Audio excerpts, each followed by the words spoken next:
This area here, it's on Eaglefield Creek on Pasha Station.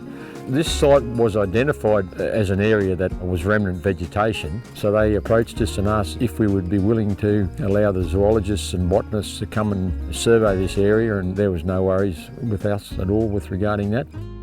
The Conserving Brigalow Corridors project by NQ Tropics is a project that's about improving the condition and extent of threatened ecological communities of brigalow in the Burdekin catchment. We've partnered up with local experts, NRA Environmental and Ecological Interpretations, to assess the flora and fauna of the Brigalow project site, so that we can look back in 5 years and see how much we've improved in terms of flora and fauna abundance in these project sites. With the Brigalow project here on Pasha Station, we've implemented a fauna survey program which follows the survey techniques and design of the Queensland Fauna Survey Guidelines. The guidelines require that we implement a range of different fauna sampling techniques. That includes things like Elliott traps, pitfall trapping, funnel traps, bird surveys, targeted searches for various types of animals both day and night, various types of detection and catching techniques for microbats. By doing all those techniques, it allows us to develop an understanding of the entire fauna assemblage that occurs here in this Brigalow patch.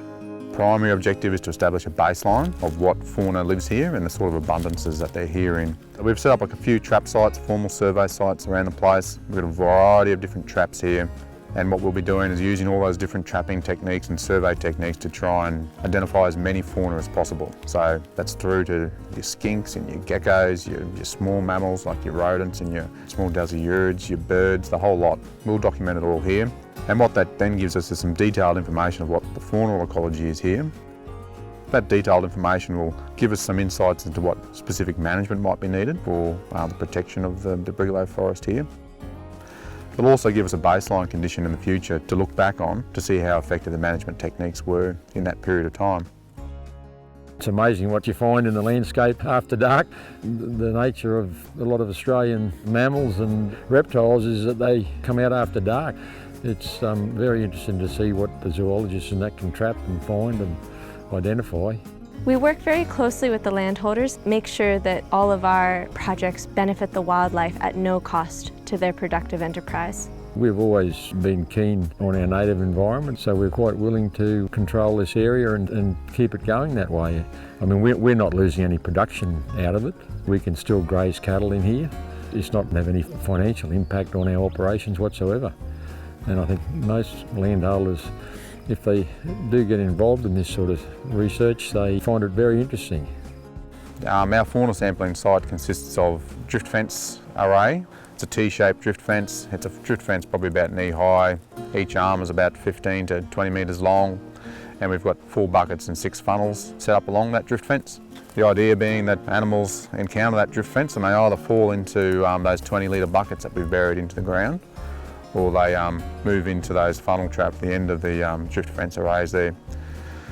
In addition to that little trap set up there, we've got 20 Elliott traps, and they're primarily going to sample the small mammals here.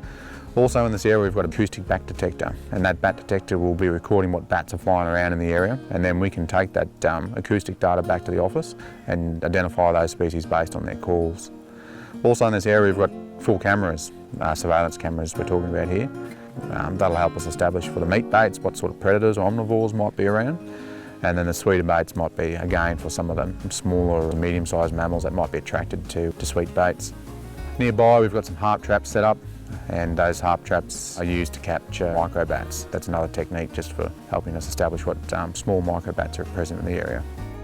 Following the results of these ecological studies, what we'll do is we'll put together a management plan for the project site, which can include a variety of actions, including weed management, installation of off-watering points and fencing, and pest management, in order to conserve and protect that Brigalow ecosystem. We'll be provided with the data, what all the species lists that have been identified here, plants and animals. But more interesting is that it is recorded now in this area and once it's on the system, well, 10, 20, 50 years time, people can come to this exact spot and record the species and see what's changed and whether it's for better or worse, and yeah, it'll certainly provide very useful information.